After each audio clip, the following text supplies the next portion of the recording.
اور اس کے بعد جو ہے وہ عالیہ تیار رہیں. عالیہ اس کے بعد عالیہ تیار رہیں. اس کے بعد عالیہ ابھی جو ہے مکالمہ پیش کریں گے برکت و نوست کے عنوان سے فاطمہ زہرا اور شبانہ پروین. ایک ہی مائک ہے بیٹا, دونوں کو ایک ساتھ لینا پڑے گا. السلام علیکم. ہم مکتبہ امامیہ اکبریہ کی طالبہ ہیں اور ہم آپ کے سامنے ایک پروگرام پیش کرنا چاہتے ہیں جس کا عنوان ہے برکت و نوست. اگر کوئی غلطی ہو تو معاف فرمائیں.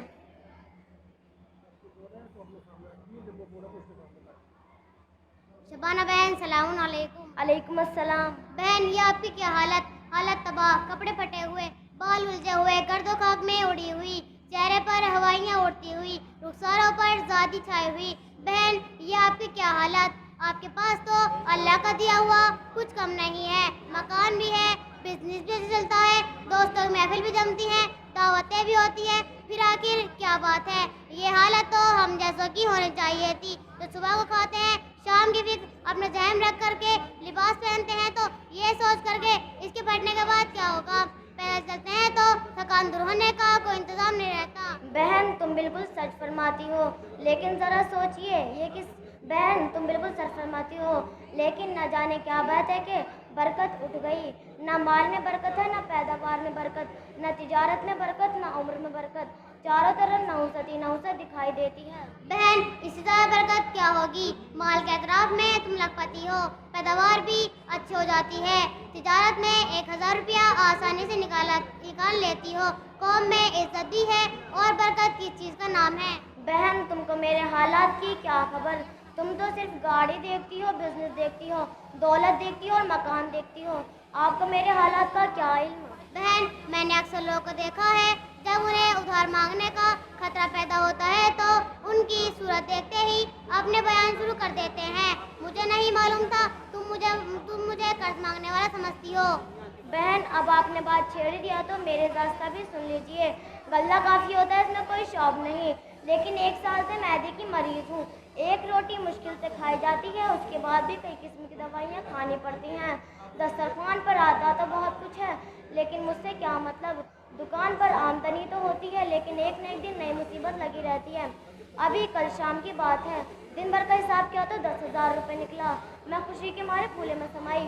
دکان بند کر ہی رہی تھی کہ گھر سے فون آیا, عابد کی حالت نازک ہے, اچانک 140 ڈگری بخار ہے, ڈاکٹر صاحب کو ساتھ لے کر آئیے گا. میری ساری خوشی منٹوں میں ختم ہو گئی. میں نے فوراً کار کرو ڈاکٹر صاحب کے مکان کی طرف موڑا. رات کے 10 بج چکے تھے, ڈاکٹر صاحب اٹھ چکے تھے. میں نے اندر اطلاع کرائی تو مشکل سے جواب آیا کہ اس وقت ڈاکٹر صاحب اٹھ چکے ہیں, اس وقت کہیں نہیں جا سکتے. میرے پیروں تلے زمین کھسک گئی. خدایا میرا کیا ہوگا, میری لڑکی کی زندگی کا سہارا کیا ہوگا. میں نے چند منٹ سوچنے کے بعد پھر ہمت کر کے ملازم سے کہلوایا, یہ ممکن ہوگا کہ میں بچے کو یہیں لے آؤں اور ڈاکٹر صاحب اسے ایک نظر دیکھ لیں. ملازم اندر گیا اور پلٹ کر جواب آیا, اگر آپ 5,000 روپے جمع کرا دیں گے تو ڈاکٹر صاحب 15 منٹ تک انتظار کر سکتے ہیں, اس کے بعد کہیں نہیں جا سکتے. میں نے فوراً 5,000 روپے جمع کرائے, گھر گئی, بچے کو اٹھایا اور ڈاکٹر صاحب کے پاس لے کر آئی. 14 منٹ گزر چکے تھے. ڈاکٹر صاحب گھر کے باہر آئے, کہا کیس بڑا سنگین ہے, اس وقت یہ دوا دے دیجیے گا, بخار کم ہو جائے گا اور باقی 15 دن علاج چلے گا. علاج کرانا ہو تو کل تشریف لے آئیے گا, ورنہ گھر پر ہی آرام فرمائیے گا. کیا بہن ذرا سوچئے, کل کے 1,000 روپے الگ گئے, بچے کی حالت الگ خراب ہے, دکان پر بیٹھ نہیں سکتی, 500 روپے روز کی دوا ہے, جس کا مطلب یہ ہے کہ پچھلے مہینے کی کمائی بھی گئی. کیا تم اسی کو برکت کہتی ہو, کیا تم اسی بات میں مجھے مبارکباد دیتی ہو. بہن تمہارا قصہ افسوس نہ کہ تمہارے یہاں یہ واقعہ ہوا ہے, کہیں یہ واقعہ میرے گھر نہ ہو جائے. میں تو اب لڑکے کی زندگی سے رات کو ہاتھ دھو بیٹھتی.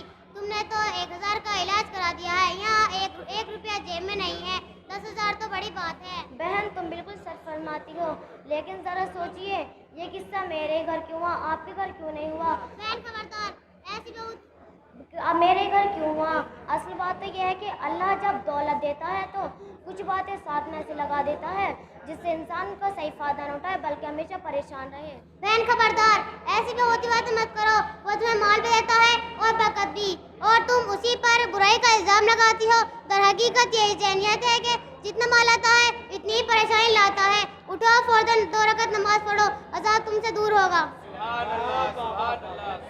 بہن آپ نے میری آواز بہن آپ نے میری آواز پر توجہ نہیں کی. بہن مجھے نماز پڑھنے نہیں آتی. خدایا کہ تیرے ایسے بندے ہیں جو تیری نعمت لے کر تجھے بھول جاتے ہیں اور تیرے سامنے سر تک جھکان نہیں جانتے. اب تو ہی ان کے حال پر رحم نازل کر اور تو ہی ان کی ہدایت فرما. واہ واہ سبحان اللہ سبحان اللہ.